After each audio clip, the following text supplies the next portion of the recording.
Hello everybody, today we will discuss about the laser. ये laser क्या होता है कि laser means it is abbreviation. It's means the light amplification by stimulated emission of radiation. यानी कि हम stimulated radiation कराते हैं एम्प्लीफाइड, और ये कोरेंट सोर्स निकलता है। इट्स हैविंग सम प्रॉपर्टीज़, यानी हाई डिग्री ऑफ कोरेंट्स होते हैं, directly highly directional and extraordinary monochromatic beam image and highly intense. ये काफ़ी यूज़ होता है मेडिकल में भी, और इसे हम रिसर्च में भी काफ़ी यूज़ करते हैं। तो इसके कुछ लॉस हैं जो कि बारे में हम पढ़ेंगे, और वो इस तरीके से हैं। Laser means light amplification by stimulated emission of radiation, और laser is a device which emit monochromatic powerful and collimated beam of light। ये मैं ऑलरेडी आपको बताया था अभी। ये मोनोक्रोमेटिक होती है। मोनोक्रोमेटिक यानी सेम कलर की, पावरफुल यानी बहुत पावरफुल यानी कि बहुत ताकतवर होती है, और कोलिमेटेड मीन्स स्मॉल अपर्चर के साथ एकदम से हाईली डायरेक्शनल होती है, यानी कि एक डायरेक्शन में जहाँ आप उसे फॉरवर्ड कर रहे हो उसे मूव करती है। इसके कुछ इंपॉर्टेंट फीचर्स हैं। हाई डिग्री ऑफ कोहेरेंस होती है। डायरेक्ट लेज़र अगर आइज़ में पड़ जाए तो आइज़ को ख़राब कर देती है। ये मेडिकल में भी यूज़ आती है और डिस्ट्रक्टिव मैनर में भी यूज़ करते हैं। इससे प्लेन भी गिरा दिए जाते हैं। आजकल जो लेटेस्ट टेक्नोलॉजी है उसमें लेज़र जो है उससे एरोप्लेन या फाइटर प्लेन भी इससे गिरा, क्योंकि हाई डिग्री ऑफ कोहेरेंस होता है, बहुत हाई पावरफुल होती है, हाईली डायरेक्शनल होती है, तो आराम से डायरेक्शन करके उनको गिरा दिया जाता है। And it's extra ordinary monochromatic light होती है। मोनोक्रोमेटिक यानी एक कलर की होती है और बहुत ही पावरफुल होती है, हाईली इंटेंसिटी होती है, और इसलिए डेंजरस भी होती है। इसके कुछ लॉज भी हैं जो कि इस तरीके से हैं। Here is an atom with energy E1 and E2। Here we are considering two levels 1 and 2 and of an atom with energy E1 is the and E2 are as shown in the figure, the same one, E1 E2 E1 E2. And here is the so let us suppose it's having light intensity. This is the light intensity with the stream of photons we call, and shown with the here, that is h nu. Let us suppose the atom is at lower state. This is in the lower state, and the process of an atom transfer from normal state to excited state corresponding to the minimum energy E1. This is E1 and this is excited state energy is E2, is given by E2. This is an excited state, and this is known as the excitation. When this energy is transferred, highly coherent radiation is transferred, it absorbs energy and it reaches to the energy state E2. From then, this is known as the absorption of radiation. It is shown that when h nu is light intensity which is provided by the external field is transferred to the atom, it's from the normal state it is to the excited state, which is given by h nu E2 minus E1.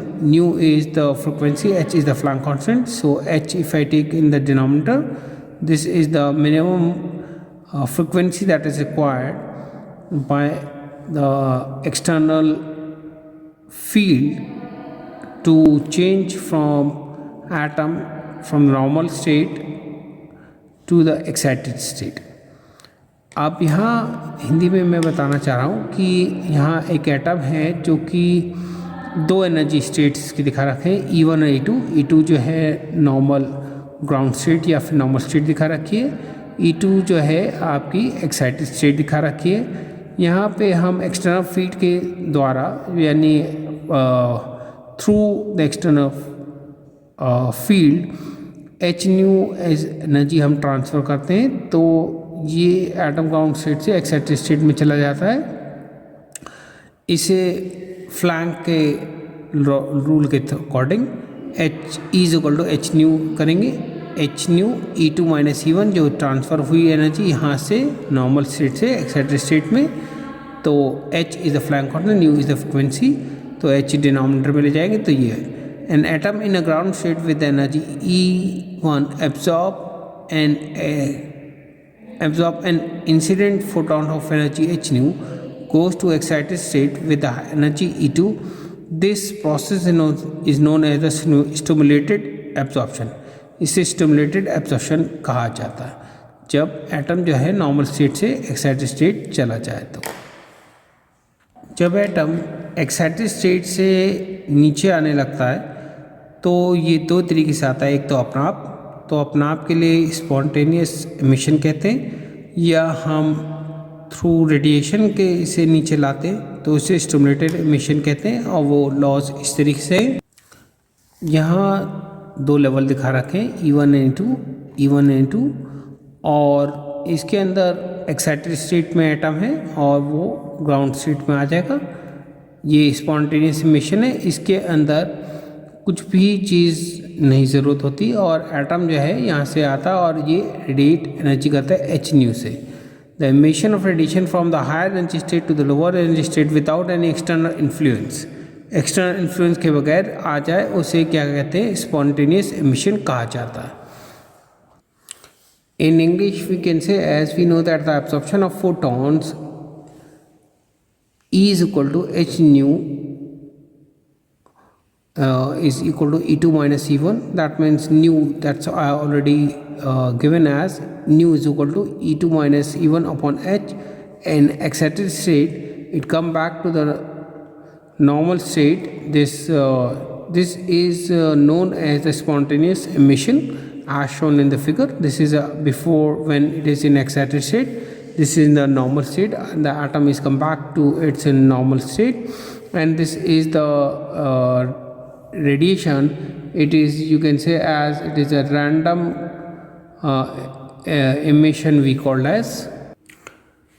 The spontaneous emission is the random in character if there is an assembly of atom radiated emitted spontaneously by each atom has a random direction and a random phase.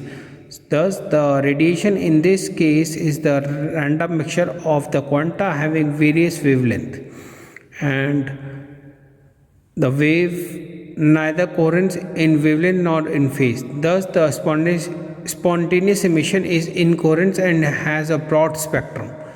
This I already stated that this is required when it is in from excited state, it come back to the normal state.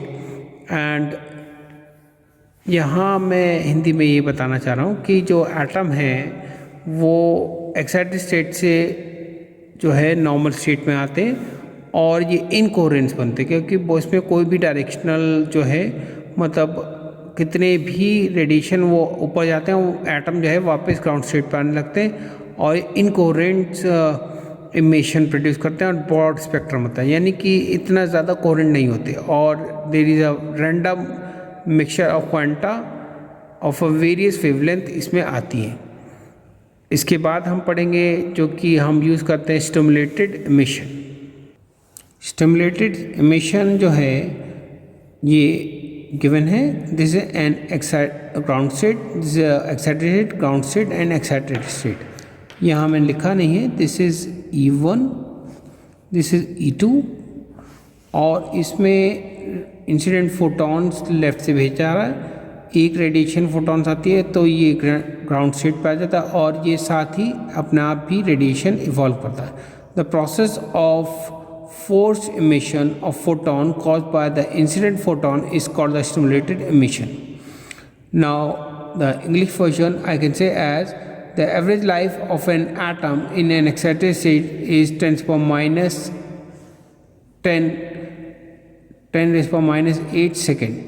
During a short interval, let us the photon of energy h nu, this h nu is sent, h nu is incident on a photon, and when it is strike it, it's emitted the atom from the ground excited state to the ground state. This is given by the Einstein, and he observed firstly the transition produced from the second photons, which is identical to the triggered photon. This triggered photon is exactly you got the same one, and with the h nu the same frequency.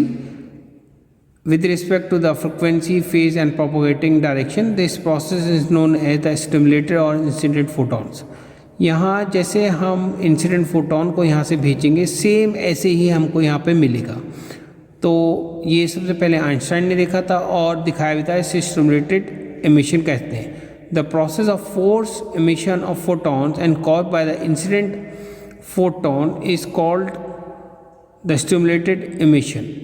ये laws तो आपने समझ चुके हैं, और इसका जो हम मेन एप्लीकेशन है वो लेज़र के में यूज़ किया जाता है, वो हम आगे क्लिप्स में पढ़ेंगे. तो आपको ये सब लॉज आने चाहिए, तभी हम लेज़र जो है रूबी लेज़र या फिर अदर जो लेज़र्स हैं उनके बारे में हम अच्छे से पढ़ पाएंगे. और आज के लिए बस इतना ही. और जिन्होंने मेरा चैनल सब्सक्राइब नहीं किया है, सब्सक्राइब कर दें, शेयर करें और लाइक करें, जिससे कि उन्हें स्ट्रॉन्ग फिज़िक्स बनाने का मौका मिल सके. और मेरे क्लिप में जो भी उन्हें दिक्कतें आती है वो उसमें कमेंट करें, जिससे कि मैं उससे और क्लियर करके सही करके बनाएं और उनका स्ट्रॉन्ग बेस फिज़िक्स का बनाएं. ये ज़्यादातर उन स्टूडेंट के लिए क्लिप बनाते हैं जिनके पास अच्छी बुक्स नहीं है, टीचर नहीं है, और उनका वीक फिज़िक्स हो गया है. वीक फिज़िक्स होने से कई और सब्जेक्ट भी वीक हो जाते हैं. तो वो इन क्लिप्स को देखें. और ये डिफरेंस एरिया ऑफ फिज़िक्स के ही बारे में बताता हूँ मैं. अलग अलग उसके एरियाज़ किस तरीके से यूज़ किए जाते हैं और उनका स्ट्रॉन्ग फिज़िक्स बनाने के लिए हेल्प करता हूँ. तो जो भी आप में कोई दिक्कतें हैं तो कमेंट बॉक्स में लिखें. आज के लिए बस इतना ही. Thank you.